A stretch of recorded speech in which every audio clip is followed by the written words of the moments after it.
Hi, Sarah Carroll. Welcome to Australian Musician. Thank you.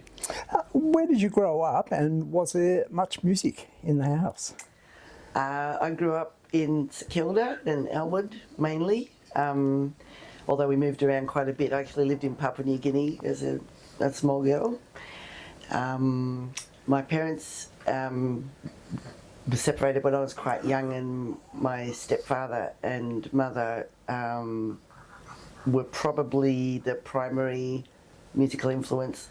They didn't play, but they did both listen to music constantly and both really enjoyed singing, and we had a lot of musical friends who would come to the house and play. So yeah, while it wasn't strictly a musical upbringing in the sense that there were musical instruments from an early age around, we had a very kind of lively musical household, I guess you could say. Yeah. And when did you realise you wanted to be a performer? I was encouraged to perform from a really early age by my mother and father and stepfather. The first kind of performing I did was at school as part of musical productions, you know. So I was the Pussycat in The Owl and the Pussycat in Year 7 at Girton College in Bendigo, where we lived for a while. And that definitely gave me the bug for the stage. That was the first sort of stage performance I had ever done. And so I looked for more opportunities to do that kind of stuff, but really what I wanted to do was play the guitar and sing and do those, because my favourite musicians were all singers and guitarists, I guess. So yeah, probably from 10, 11, I felt like I really wanted to do that. And when did the ukulele come into the picture? Quite late, actually. My first exposure was on tour with Jeff Lang and his band when Git supported them on a national tour in the early 2000s. And there was a guy playing in Jeff's band called Tim Hall, who produced his album, the album that we were touring at the time. And Tim brought a ukulele on the bus and was constantly playing it and just improvising little songs and breaking us all up the whole time. And I thought, looked at it and heard it at that time. Of course, I was aware of the fact that the instrument existed, but I had never seen it played, I guess, before then, and realised how easy it was. And so not long after that, I bought my first ukulele and then just began mucking around with it. I didn't sort of learn it properly, taught myself just the same way I've done most things, and have really enjoyed kind of adding it to the songwriting tools that I have, because it does produce such a different sort of sound, and I've been lucky enough to work with some really great players who have helped me learn things along the way, like Azo Bell worked on my first album with me, and he's a tremendous player. He's world class, and so he taught me quite a few things. And I just became more interested. Hawaii, the whole Hawaiian culture and islander sort of music, as well, really fed into that as well, because I've always loved that sound. So what were the goals and aspirations when you were a young performer? Did you just want to do it for fun? Did you feel like you wanted to tour the world? No, I didn't necessarily want to tour the world. I never thought I'd go anywhere, actually, until I did, like our family moved around a lot, and around Australia, Victoria particularly, but I never travelled overseas until Git did its first tour. And up to that point, I had thought I would be just one of those people who played around Melbourne and just kind of did that, and that would be fine. But then this idea came to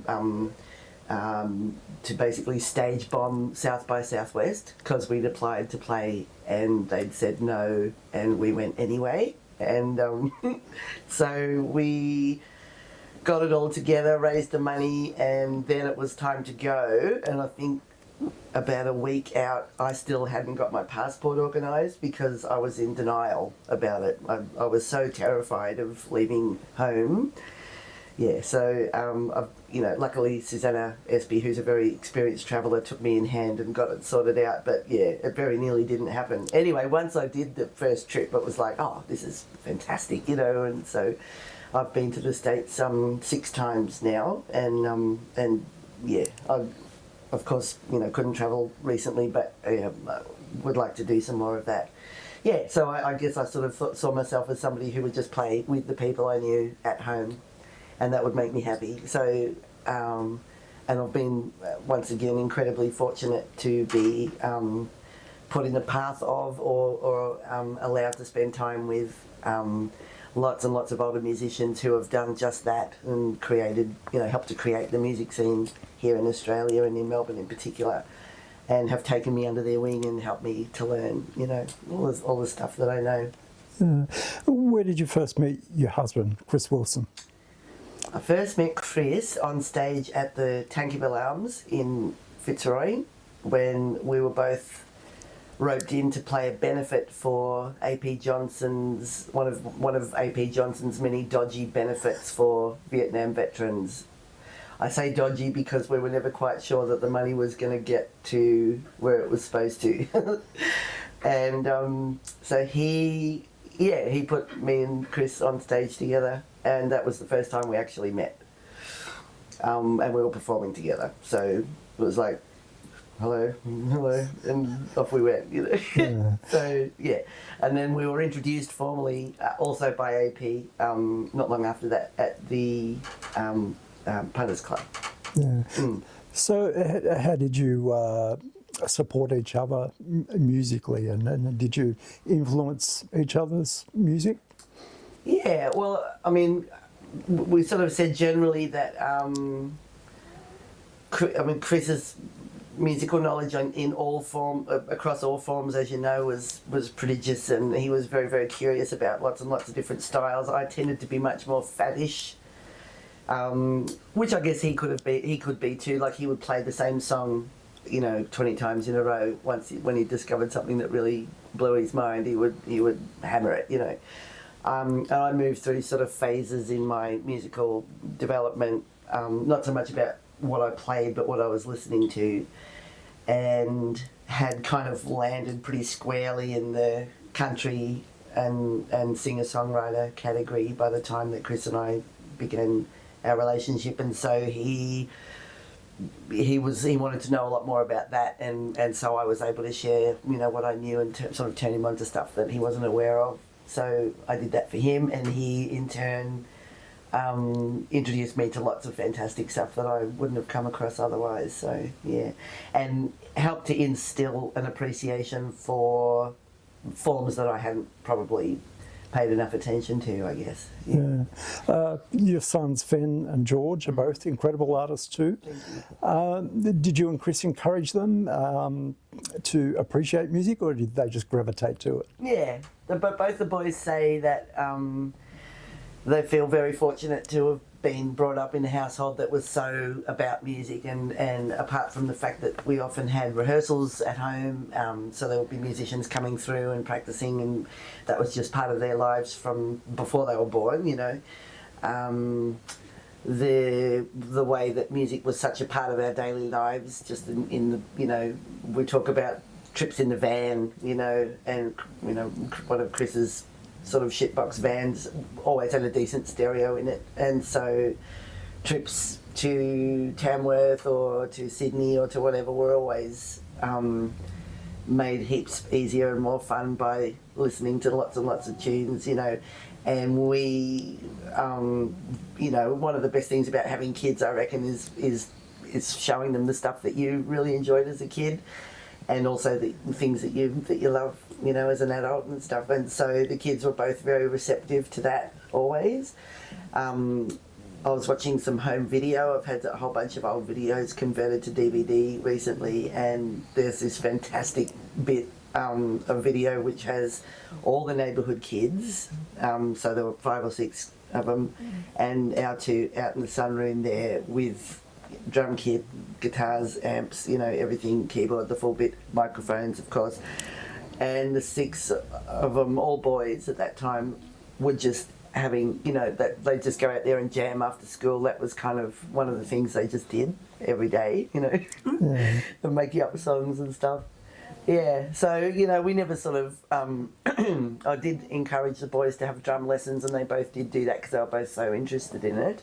But the rest of it, they kind of taught themselves, and we had instruments around the house always, and we allowed them and encouraged them to pick things up and just have a go. So, yeah, it was just part of life. Yeah. You've been involved in many bands, such as Git and the Cartridge family and the Dunes.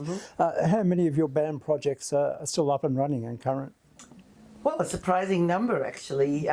Git got together again for the first time in 20 years and played a show with Barb Waters at her. She reissued Rosa Duet as a 20-year anniversary celebration, and had this fantastic show at the Brunswick Ballroom, which had most of the artists who recorded on the original album, except for those, of course, who are no longer with us.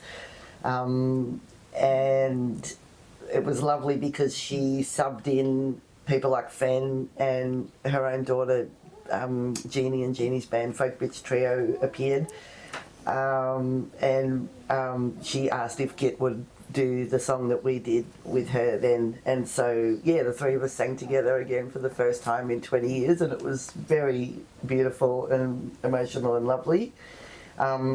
Susanna and I recently marked our 25-year anniversary. In fact, it's up to 26, coming up for 27 years of solid working together now, so that relationship has been constant since we began.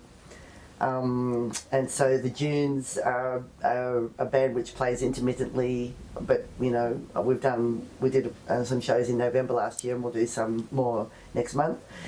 And the Cartridge family is, again, a band where everybody is sort of busy doing other stuff. Like most musicians, you have to have your fingers in a few pies. And so, the Cartridge family still plays. And then bands that I've led come and go, according to what everybody else is doing, and whether I decide to, book a tour or something. I'll probably have to do something like that pretty soon because of having a new album out. So I'll use people that I've played with for years and years to do that, and my kids, of course, who are on the album. And Well, let's talk about the album. It's called NQR&B, coming out on July 5. Yep. Over what period of time were the songs written? Well, the oldest one is probably 10 or 12 years old, and the newest one I wrote last year. So, over a fair span. 13 tracks. Were there other songs that didn't make the cut?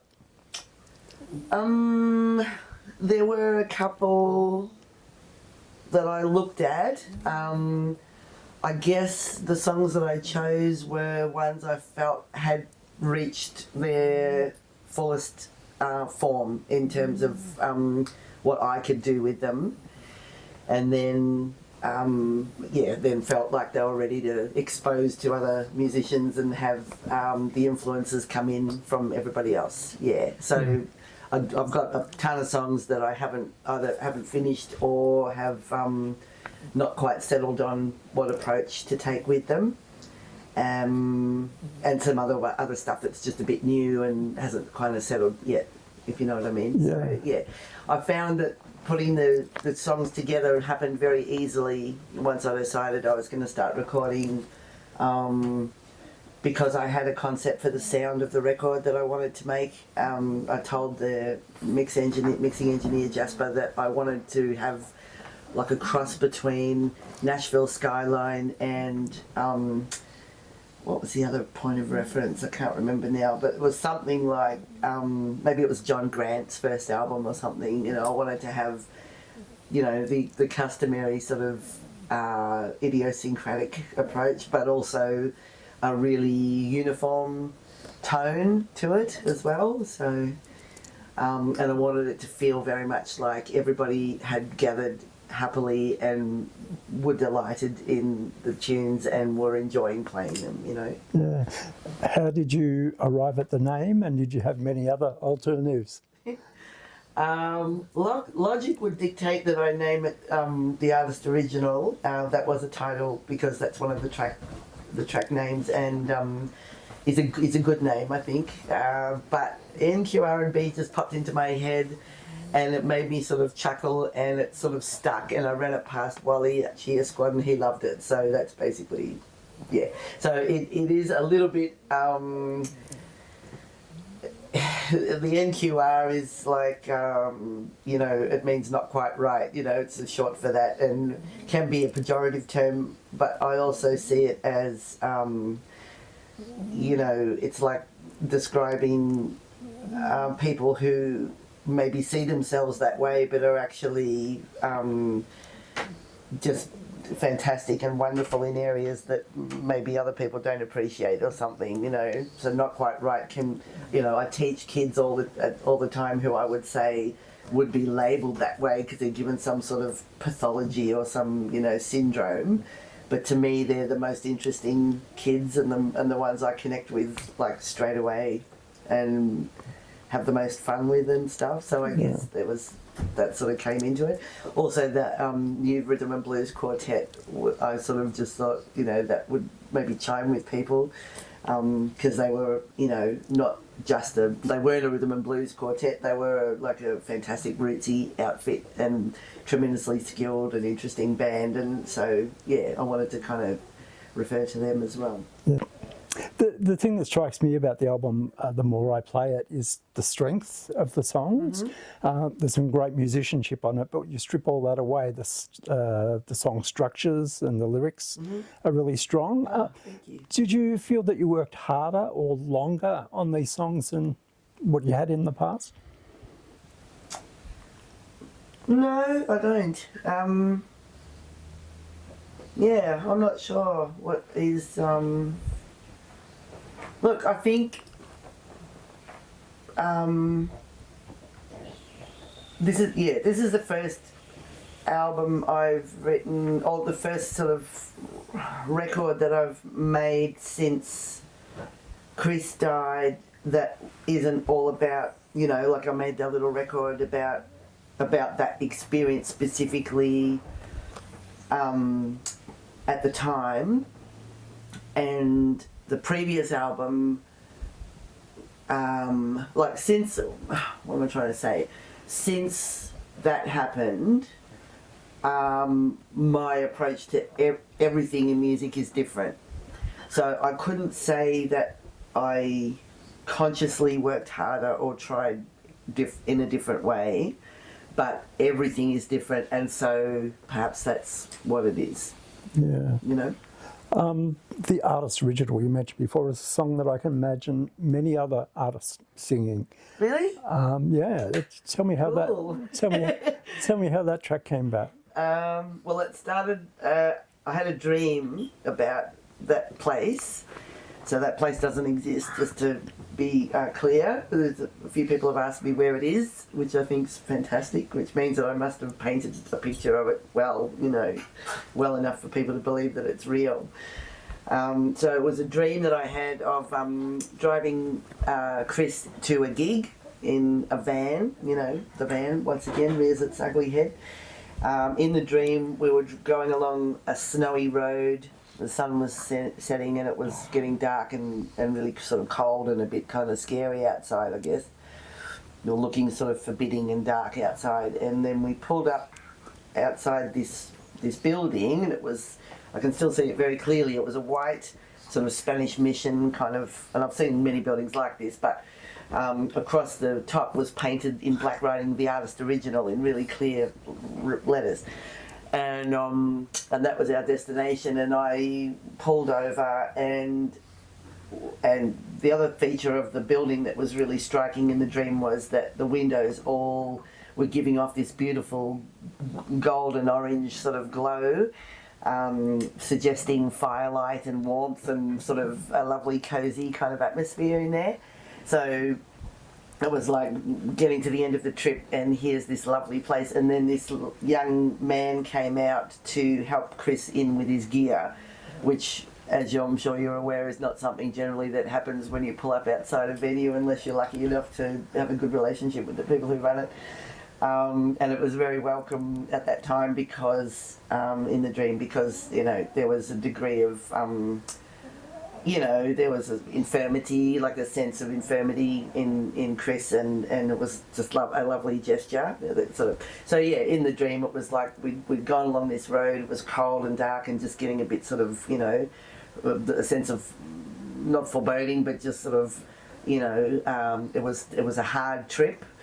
And then we arrived and the destination was beautiful and warm and welcoming, and then this lovely young fella came out to help him with the gear and took Chris from me and in there. And I sort of felt maybe it's a dream about handing him over, And the other thing, and so that's where it began, the phrase, the artist original. And then, I don't remember writing the song, but I tried to craft a story about us, and so that's really what the song is. Yeah, and it's got an incredible pedal steel. It's a lap steel, actually. Lap steel? Yep. It's from Lee Ivan? Yeah, one of Lee Ivan's classic outpourings. It's magnificent, and I just love it. I played the track to my mate Brett today, and he hadn't heard it before, and when it got to that part, afterwards he was saying, I didn't expect that, and I didn't expect it to keep building either, and I love the way the in the recording that when the steel comes in, it sounds so, to me it's like a cry, and he just continues to build that intensity, We didn't discuss it, before he did it, and I think it was the first pass or maybe the second one, and it was one of those moments where he finished it and the rest of us all just kind of sat there going, holy shit, well, that's it then, and then the production that's being done and really enhances it, and yeah, so it just all went together perfectly. Yeah, another great song is Sweet Boy. Guitar work, I imagine, Shannon Bourne? No, the solo on Sweet Boy's Lee as well. Oh, okay. Yeah, and that's his purple Stratocaster, his Jeff Beck Strat. So he did this cool thing. He and Shannon worked a lot together on the track, working out, like Shannon made some suggestions about sounds and stuff like that. So Lee was unsure. I think, the pair of them worked beautifully together on the whole album because they complement each other so well.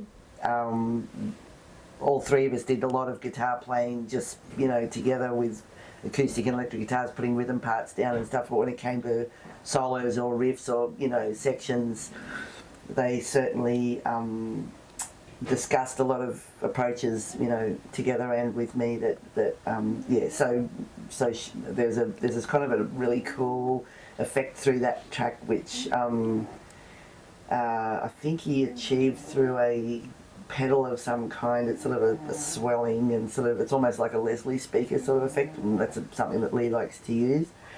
And then when it came to the solo, it was basically just stripped it back to a more sort of a guitarish kind of sound, I suppose. Yeah, so very textural sort of guitar work in that one. We've mentioned Shannon Bourne and Lee Ivan on the album. Who else do you have playing on the record? Well, there's Fenn, my son Fenn, on drums, and George on bass. Jasper Jolly, the mix engineer, did a little bit of pedal steel. He played some keys on it, on a track, and bass on one song. And Tim Neal played keys on the opening track and a clarinet solo on one of the songs. Jackie Marshall did a duet vocal with me on one of the songs. She did it remotely, but to me it sounds like she was there with me because we've done a lot of work together, and she knew exactly what I was after, so that was fantastic. And I think that's all.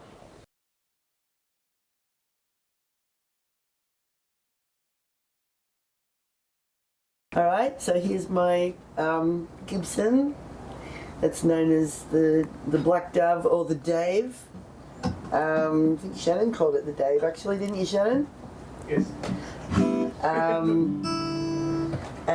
When I first got it, which was from Chris for Valentine's Day 1999, it was in immaculate condition, and all the floral work and all these things were still here, and the dove still had a beak and everything. The branches were still there, so it looked unbelievably great. And since I got it, I've taken it on the road and played it lots and lots, and it's got some wear and some tear on it. Look at this. And that. Yeah, so that's all me. And it's it's the album I use when I play at gigs, and it's been my recording guitar, the chief recording guitar. I also have a lovely Canadian nylon string guitar which I use quite a lot. So yeah, this is my pride and joy, beautiful guitar. People offer to buy it from me all the time, and I say no. So there's that, and then my main stage ukulele is this little darling, which I was so lucky to find. It was in A&B Music, which is used and recommended by all of us here at the Clifton Springs Casa del Cook. And this is an, I should say, Ohana, handcrafted ukulele made in Hawaii. Somebody went to an awful lot of trouble, I never found out who used to own it, but went to an awful lot of trouble to have this made and fitted out in Hawaii with the proper gear, and they upgraded the tuners and I think even the nut and saddle to the highest of standards. It would have been worth probably $1,500 when he sold it, but I picked it up for $300. Chris took it and got a really great little feather pickup stuck in here, and so many sound engineers have said to me when I've plugged it in and played for them, that is the best sounding ukulele I've ever heard. So it's a very happy combination of pickup and body and everything about it. So it always sounds great, and it's been a terrific little instrument. So I've used this on stage now for probably 8 years, and it's my chief kind of recording and gigging instrument. You mentioned that you dedicated Medicine, your last album, to Chris, but obviously there are some songs on the album about Chris as well. One Hand Waving Goodbye is quite heartbreaking as a song. Do the words come easy when the emotions are higher?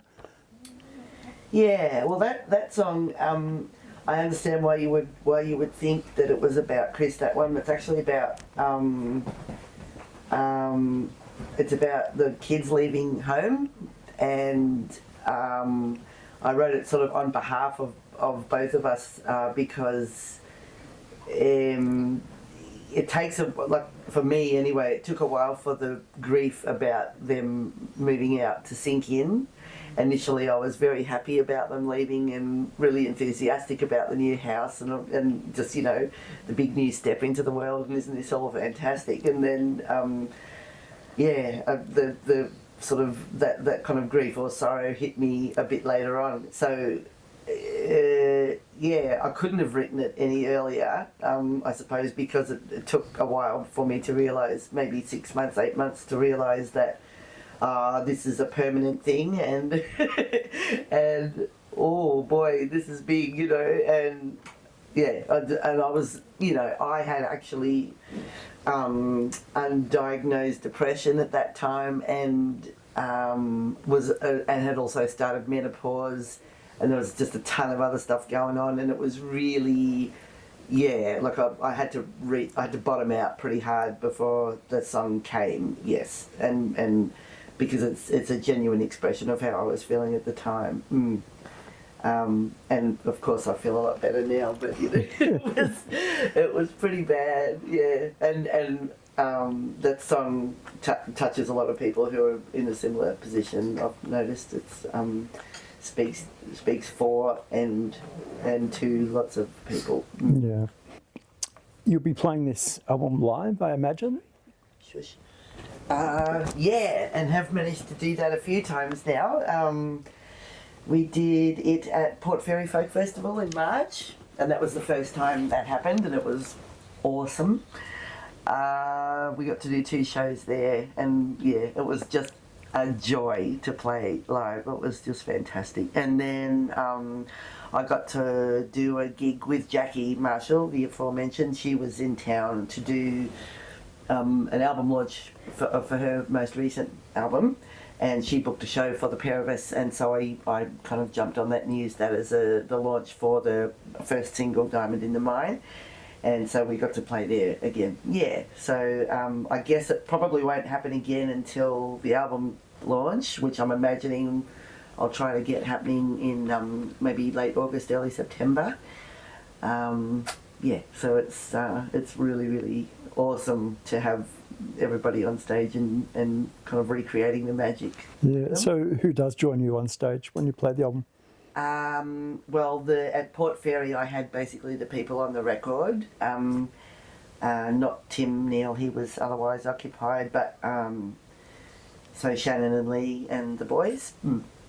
And then at the single launch in last month or the month before, whenever that was, I had Shannon wasn't able to come and play, so I had Marcel Boric come and fill in. Okay. Yeah. Is there a track on the album that's closer to your heart, than one that you're particularly proud of? Well, I mean, they're all, yeah, it's an interesting question.